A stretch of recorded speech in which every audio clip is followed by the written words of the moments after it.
Yeah, today's talk is about the Matrix. I love talking about the Matrix because the more I learn, the more I just feel like sharing the information, and by sharing the information I learn more, and blah blah blah. Repetition is learning anyway, so the more you repeat, the more you form the neurological pathways in your brains for it to become more entrenched in your mind. But I realized that there's one thing since the advent of the modern world, which is whatever you want to characterize it as, the industrial age or the industrial revolution or the Renaissance or the Europeans going to Africa and the South, basically Africa, South America, Southeast Asia, China, India, whatever. Since that world began, there's one thing that has become the most dominant energy form in this reality, and that's fear. Because fear is like, it's a very weak emotion, but it's very powerful at the same time. Fear is like an illusion. It's not magic, it's an illusion, right?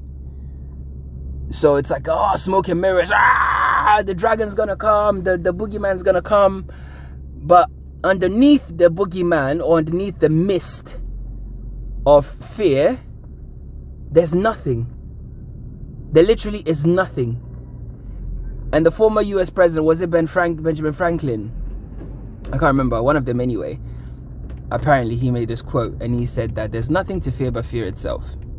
Because fear itself is what to fear. But it goes deeper than that.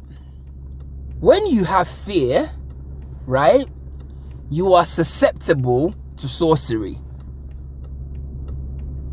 It's easier for your mind to be fucked if you live in fear, or if you are afraid. Because if I show you, hey, this is gonna happen, this happens to you, give me all your money. If this is gonna happen, if give me all your energy, blah blah blah blah. It can be done even on an astral level or on an energetic level. And it made me start thinking, right? If you look at all these big companies and all these big billionaires and all this stuff and whatever, these so-called, big entities and factions and stuff that exist in this false reality we call the world, once you get close to the top, and I've been in the corporate world since 18 and I'm in my mid-30s now, yeah, like straight out of like university, headhunted. I took it and I run with it. I run fast. And the higher up you get, regardless of the corporation, the whatever, it's all smoke and mirrors. Because you get anywhere, you realize that there's not really anything behind the door. Like, I don't know how to explain it, but there's a lot of fakery, right? That's the best way I can explain it. There's a lot of fakery, just fake. It doesn't seem tangible. It doesn't seem real. Because even if you were to ask the CEO of your company, the exec or whatever, oh, look at this. Oh, I wish I could show you this. They're creating traffic. Oh my God, they're creating traffic. So there's a police car that has stopped the traffic on the other side of the road. And there's nothing. And I've just driven down that road. There's nothing down there. Maybe there's something further down, but why can't it be down to one lane? It's peak time. See, traffic is fake in itself anyway, because as you drive further down and you look at this, you just think, oh, traffic. Again, traffic is an energy harvest anyway, just like what I'm getting to. So anyway, as you get deeper into the conversation, with any exec, director, board member, what do they really do? They don't really do anything. They just make decisions, and the decisions are based off expertise or the experience of people lower than them. Yeah. So essentially, It's your value, that you, the person that's actually doing tangible work. Your value is what dictates the decision making anyway, which means that you could have made that decision. Let me give you an example. I used to date a girl that used to be an assistant to a government minister. Yeah, prominent one. And she used to always tell me, it's crazy, but I could do this job, like easily. I could do this job 100 times better than him. And I used to say, well, what qualifies him over you? And she said, nothing. Right? But the point I'm trying to make is, when people are afraid, and fear comes in so many different forms and shapes and sizes, yeah? When people are afraid, I'm not good enough, or what's gonna happen? Because that's a fear, they won't take me seriously, I don't deserve it, all these fear-based energies, right? Some energy entity somewhere is harvesting that.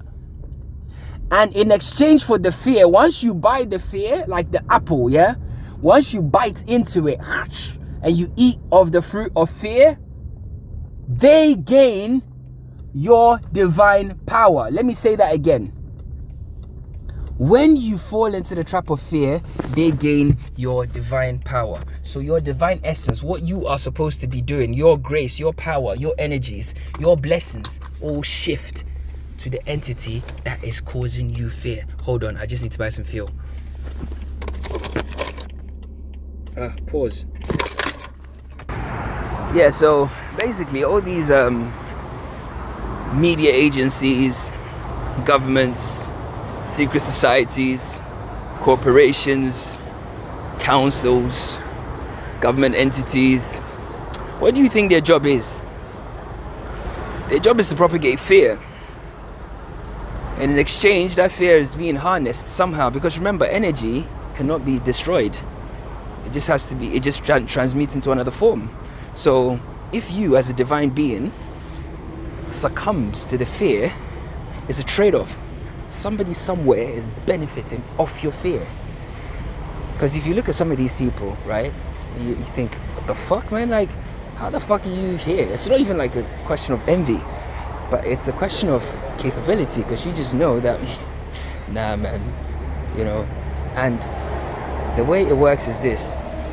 I'm actually going to give you a breakdown of how, actually, you know what, let me get back in the car and I'll talk freely, because I'm in public and I don't want people to think I'm loony. Yes, so your fear is harvested. So let me give you an example. When you go to work for a company, yeah, you are going to work for a company because you have fears around money. You fear, I mean, nobody goes to work for a company because they feel like it's their destiny. Like they feel like that's their calling. I must go and work for a company. Like it's all I've ever wanted to do in my life, to go and work as an administrator or something in a company. No one's ever wanted to do that, ever in the history of life. Okay, maybe there are some people that exist like that, I don't know, but I think for the vast majority of people, it's necessity, yeah? Which is because people need money, they feel like they need an income, they don't want to lose their lifestyles, they don't want to be homeless, all this other stuff, blah, blah, blah, blah, blah. So when you go to the company, what do you find? You find the same kinds of people, yeah? Who perpetuate the very same fears on the external. So you have a piece of shit boss, that's just like an asshole. Why is he an asshole? Because he knows that he has you over the barrel. He's got you, yeah? He can throw his weight about and there's not much you can do because he's paying you, right? And you have this fear that if you stand up for yourself or whatever, it's gonna lead to X, Y, or Z, yeah? So therefore, he does that. That's an energy harvest. So when you hate going to the office or whatever, these ideas, all these things, they're energies. Trust me. Like, how comes, right, when you meet the manager, the manager or the director, he's always like in every office you find the same characters. You find the fucking director or senior manager who's an absolute piece of shit. Like, he doesn't know what he's doing. He's a complete and total idiot. Everybody knows he's an idiot. It's almost like the emperor's new clothes. Like, everybody's like, wait, what? How is this guy here? Right? And I've seen this, trust me. I've been in this game for a long time. This corporate game for a long time. You know, different companies, different, you know, all over the world. Global companies, small companies, medium-sized companies, all of it. I've seen it. Same characters. There's always some director or senior manager who is just a complete idiot. He doesn't know anything. You know, generally he'll be working somewhere around sales or like this, right? And he is like the kind of, like, he throws his way about, and you find them everywhere. Yeah. Then there's you find the geniuses that sometimes work to make his work look good, right? Or the smart people that work to make his work look good. Then you find the token black person that has been, or token Indian person that is playing the game because of he needs the money, or just hasn't got any more fight in them, or completely sold out, you know, or one of the three, you know. And this is my personal experience. If somebody wants to say that's not the case, that's, you can argue with your mother, but this is what I've seen, right? Then you have the kind of like the people that steal others' work, that want to, the people that want to rise up, so the brown noses and the arse lickers and stuff like this, you know, you find them too. Then you find the people that, you know, the kind of like micromanaging types and stuff. You know, you find all these people, right? Then the odd rate, the races that kind of like hide it and stuff like that, they exist too. But outside of all of that, right, you meet the CEO, and the CEO is really, really chill. Like, he's a really cool guy, like, just usually very down to earth, like, he's got time for everybody. And you're like, okay, wait, how did this CEO, a seemingly intelligent, smart, emotionally intelligent person, hire this person, the idiot, as a director? Because he needs somebody, like he needs a pit bull in the organization to go around doing certain things to create a kind of energy in the workplace. Fact.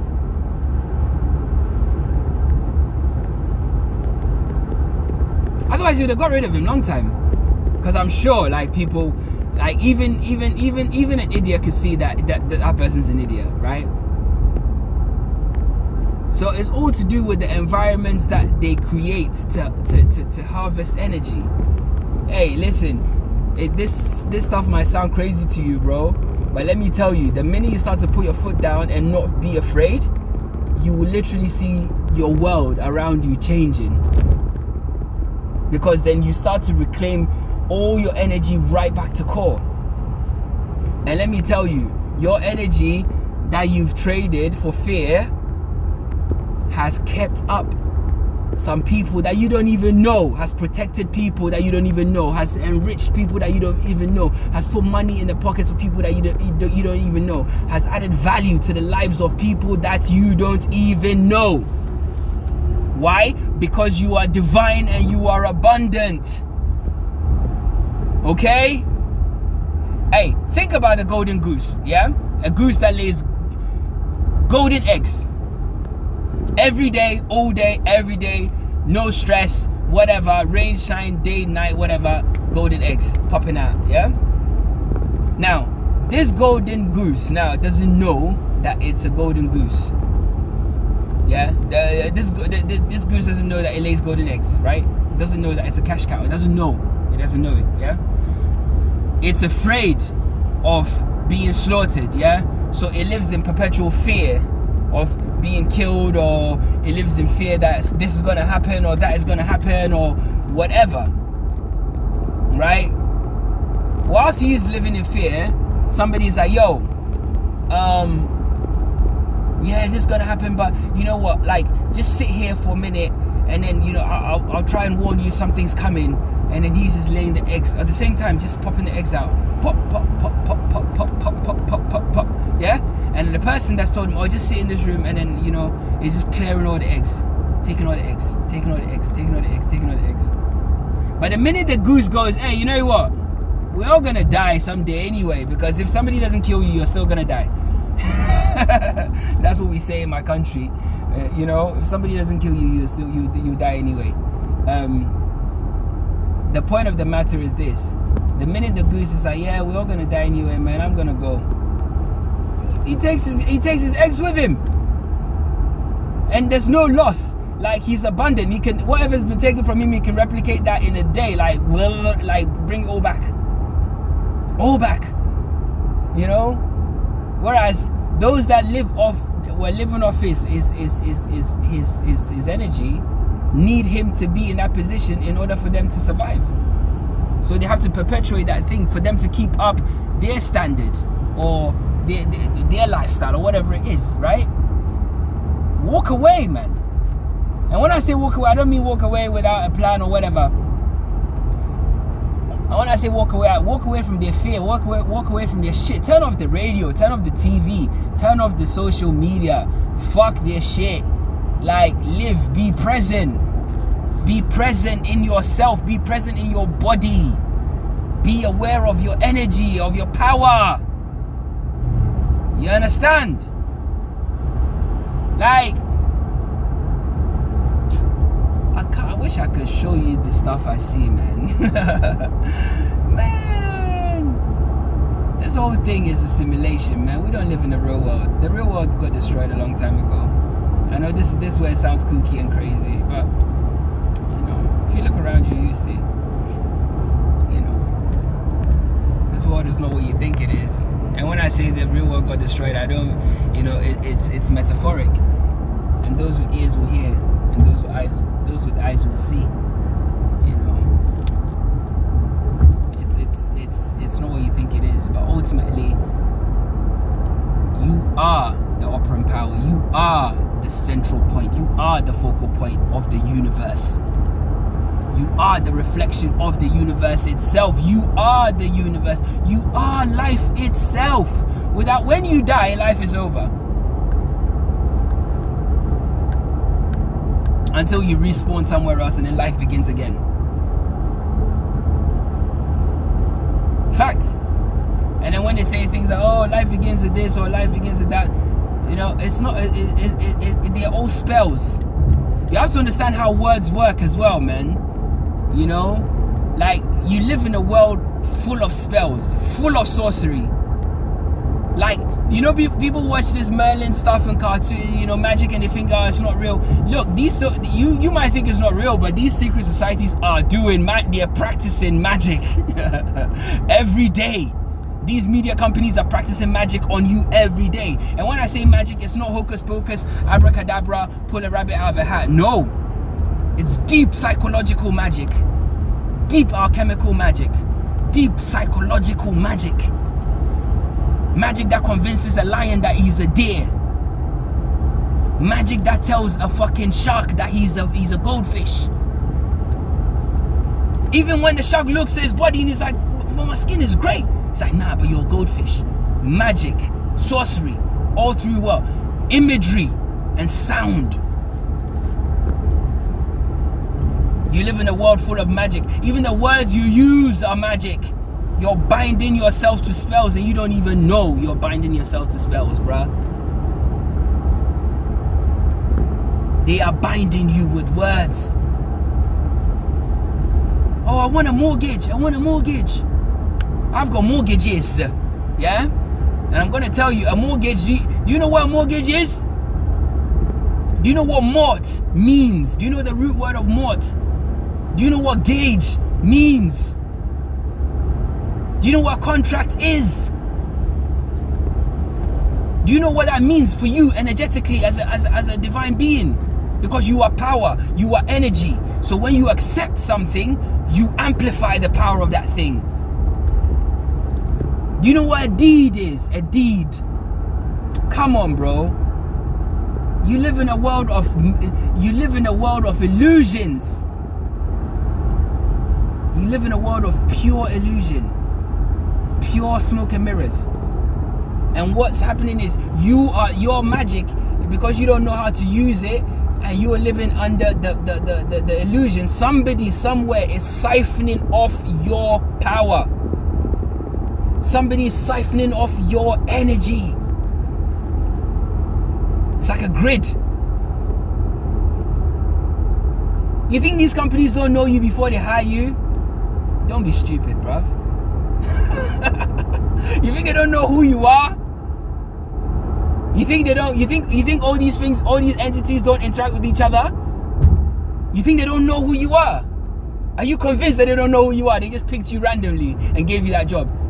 Do you know how algorithms work, my friend? Do you know how algorithms work? Do you know why you saw that job advert on your phone that day?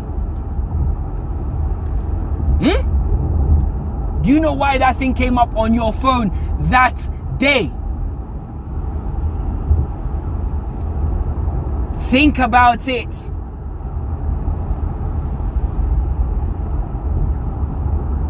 The birth of the algorithm was when random coincidence on your phone died. When you see the videos that you want to see, you have telepathically called those videos to your phone because you are power, you are energy. That's what you want. That's the energy your energy wants, and your energy is coded because you can override the algorithm with your energy. Why do you think you find these random YouTube videos, right, that are completely in line with what you're thinking? A random video. You're like, random video with 300 views, and it's saying exactly what you want to hear or exactly what you were thinking. Bro, because you manifested that shit. Oh yes, in the 3D realm, you can go and follow his page and see him on Instagram and see him dancing and but let me tell you something, the 3D is just that, it's the 3D. Energetically, that's what's happened. If you break it down on an energetic level, what's happened? An entity was there in space, and the entity wanted to see something, or the entity was ruminating on a thought, and then guess what happened? The thought manifested in front of him. That's what happened on the energetic level. Let me break it down to you, plain and simple. Plain and simple. I know what I'm talking about, bro. I had a near-death experience, and I saw oh my God, we'll talk about that another day anyway. Listen, there are realms and dimensions to this shit. We live in the lowest, slowest vibration point in the whole of all the realms. This is the slowest, lowest, dirtiest part of it. This is why we like it. This is the grossest part of it. Honestly, it's shit. Even things like sex, really, on some level, it's kind of gross, really. Like, you're putting your physical body in another person's body. That person can bleed, or there could be discharge, or there could be you also like discharging them, and like this weird exchange of fluids. And on an energetic level, you always feel the need to clean yourself after, because there's an uncleanliness about it. True or false? This place is a low vibrational place, bro, and it's run by illusion. Because if we didn't see the illusions, you would realize that you are actually living in hell, bruh. This place is hell, bruh. Whether you believe me or not, I don't really care. I know what this place is. This place is literal hell. Like a place where morality does not, like, sexual immorality is okay, and it can be even extended to children, is hell. A place where, like, natural order can be tipped on his head, right, is hell. It's hell, bro. It's hellish. like, you know, and let me tell you, we're all going through here to rebirth a heaven here. If we don't, we'll die, we'll come back, until we birth that heaven, that paradise here. Because this is the only platform, this is the only plane. There are different aspects to it, different realms, yeah, different levels to it, but this is the structure of it. Like wherever you go, all right, so let me break it down. Like it's like a video game, right? So say you're playing I don't know, I could use, I don't know, Mortal Kombat, Killer Instinct, something like that, where you're fighting on the stage or whatever. You can fight in different stages. So in this stage, there's like it's like a lab. This stage is like a warehouse. This stage is like a factory. This stage is like a football stadium, wherever it is. But ultimately, the structure of the places that you're playing is the same. It's gonna have the same boundaries,